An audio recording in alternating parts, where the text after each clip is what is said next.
Em Brasília, depois de se reunir com parlamentares, Jair Bolsonaro defendeu o deputado e filho Eduardo Bolsonaro. Disse que ele é o único que está nos Estados Unidos para negociar o tarifaço com Donald Trump. Quem no Brasil está indo negociar essas questões? Está lá o meu filho Eduardo Bolsonaro, que tem portas abertas na Casa Branca, no Capitólio. Ele faz mais, está fazendo mais que a embaixadora que não está lá, está de férias, a embaixadora brasileira. Mais que o chefe nosso aqui, o ministro das Relações Exteriores, que não está lá também, que até hoje não conversou com o Marcos Rubio. Que política externa era essa? Eu não era acusado de ser uma pária na questão da política externa? Acabei de comprovar aqui que negociei a não sobretaxa do aço e do alumínio em 2019. E não pode, não vai ser uma pessoa isolada. Até louvo aqui o Tarcísio, a tentativa de negociar, não haverá negociação com o Estado apenas. É com o Brasil. E está na cara que ele não vai ceder. Bolsonaro citou ainda a primeira carta enviada por Trump quando anunciou o tarifaço. Agora a carta do Trump, por 4 ou 5 vezes ele citou meu nome. O que ele quer aqui? Ele quer que a democracia seja restabelecida no Brasil. Esse é o ponto mais importante. Quando ele fala o meu nome, é dado o que nós fizemos no passado. E o que fizemos no passado? Em 2019, botei hoje, inclusive, nas minhas mídias sociais, um vídeo de 1 minuto do Jornal Nacional, da TV Globo, onde o Trump queria sobretaxar o aço e o alumínio nosso. Por 15 minutos ao telefone conversei com ele. Ele não sobretaxou.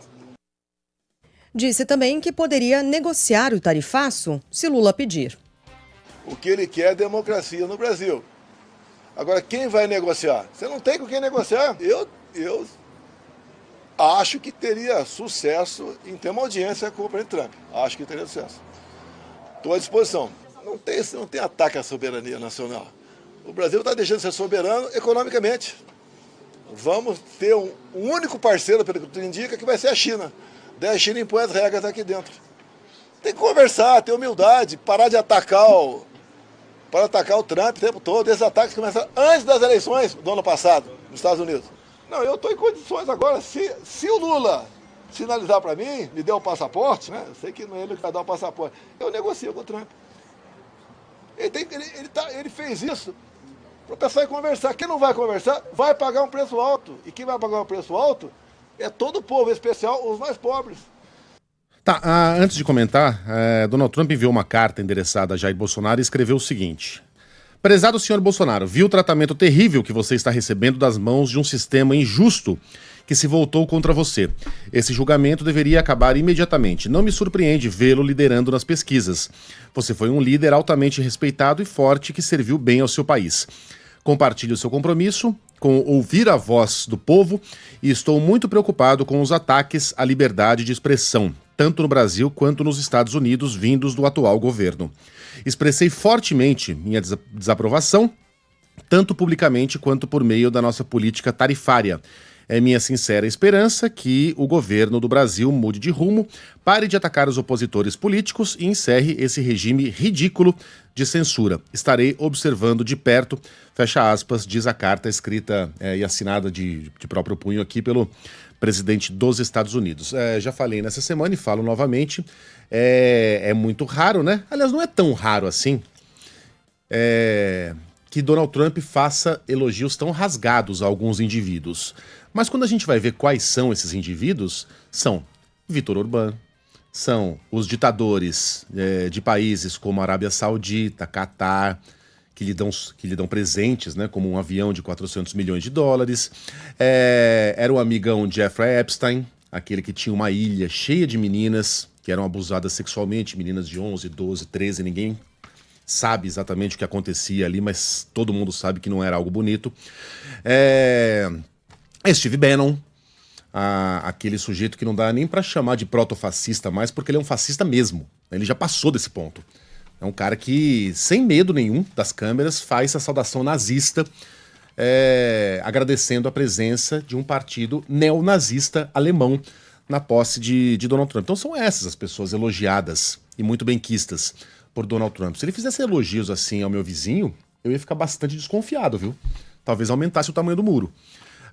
Quanto a Bolsonaro, que se colocou tão humildemente à disposição do Estado brasileiro para negociar essas tarifas, não vai dar, né? Primeiro, porque o Bolsonaro não é presidente. Segundo, porque não tem passaporte. Está confiscado pela Polícia Federal. E 2, falta saber exatamente quais são as intenções da família Bolsonaro. E quando eu falo família Bolsonaro, eu falo sem medo de errar, porque aquilo pensa em uníssono, Sheila. Ou existe alguma discordância? Em algum momento da história, alguém já viu alguma discordância, alguma dissidência ali dentro? O que o capo pensa, os 3 zeros à esquerda, o 01, 02 e 03, pensam também. Né? O que um fala, o outro repete. O que um determina, o outro ecoa.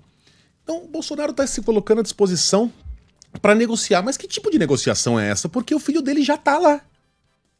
Financiado por ele, mantido por ele. Né? Tendo reuniões o tempo todo com o Trump e com o Departamento de Estado. E a cada vez que sai uma loucura nova de Donald Trump, um novo ataque contra o Brasil, o Eduardo vai lá e comemora. Canta de galo nas redes sociais e avisa que vem mais. Então que tipo de negociação é essa? Que o Eduardo tá lá cavando bomba atrás de bomba. Aliás, eles adoram falar em bomba nuclear, né? Ontem o Reinaldo chamou atenção para isso. Toda em entrevista do Flávio e do Eduardo, eles fazem uma metáfora com bomba nuclear. Vem aí uma bomba nuclear no Brasil. A bomba ainda não foi lançada, mas será? Ele fica lá ameaçando, cavando sanções e taxas cada vez mais treslocadas, enquanto o pai dele aqui, morrendo de medo da cadeia, vem falar em negociar. Mas que tipo de negociação é essa? Um mínimo de... Bom, eu ia perguntar se um mínimo de coerência é muito pra pedir, mas eu acho que é, sim. Vamos ouvir o Eduardo, Carla? Temos? Logo depois dessa carta foi o Jair, né? Foi o Jair. Eu pedi Foi ali o pro próprio Pablo pra gente Jair. tentar separar o que o Eduardo Bolsonaro Mamma Mia. falou. Não, você estava questionando aqui quando é que eles discordaram. Acho que recentemente foi na questão de Tarcísio, né? Nas ações de Tarcísio de Freitas, do governador de São Paulo. Eduardo Bolsonaro fez críticas ferrenhas, depois ele voltou atrás, né? O Bolsonaro, o pai diz que conversou com o filho e aí a questão foi pacificada. O pai dá um sabão e pronto. Acabou a questão. O Eduardo não mantém o tom. O capo manda, os zeros à esquerda obedecem. E aí a gente fica pensando se de fato foi uma discordância dele ou se é algum tipo de estratégia para mostrar, temos essa crítica que ia ser feita, a gente põe um deles pra fazer e depois volta atrás e fala, não, tá tudo bem, tá tudo pacificado. E outra, aquela crítica lá foi o menino, como é que é? Um menino imaturo, né? Isso. 41 anos de idade, um menino imaturo. Agora, não é imaturo, é o que ele é, ô Jair. Ninguém amadurece aos 41 anos de idade. É o que ele é. Se não amadureceu Se até não os amadureceu 41. até agora, é isso aí. O Eduardo é isso. Foi um menino imaturo. Provavelmente o menino imaturo fez aquilo amando do pai. Exatamente. Mas é lógico. Sinais trocados o tempo todo. Maquiavel, Carla. Se você manda sinais trocados e contraditórios, ninguém nunca vai conseguir te pegar no contrapé. Porque você sempre terá uma versão da história em que você disse aquilo que acabou acontecendo. E você deixa de lado aquela em que você disse o que não aconteceu. Cobrar demais o mínimo de coerência Bom, vamos aqui. Logo depois dessa carta, né? O Jair Bolsonaro voltou a se manifestar nas redes sociais, agradeceu a Donald Trump. Prezado presidente Donald Trump, recebi com muita alegria a sua carta pessoal interessada à minha pessoa. Nela, a sua preocupação com a liberdade de expressão. E também no tocante ao meu julgamento. Estou sendo julgado por um golpe de Estado, dado num domingo, sem tropa, sem armas, com a minha presença nos Estados Unidos. Algo completamente incrível. Um crime inexistente. Querem, na verdade, me alijar do processo político. Alijar a maior liderança de direita da América do Sul. E entendo que eleições sem oposição, e sim, é um golpe. E quero ler aqui o último parágrafo da carta de Vossa Excelência. É minha sincera esperança que o governo do Brasil mude de rumo, pare de atacar os opositores políticos e acabe com esse regime ridículo de censura. Estarei observando de perto. Mas, presidente Trump, muito obrigado pela carta. Conte com a minha eterna gratidão. Muito obrigado.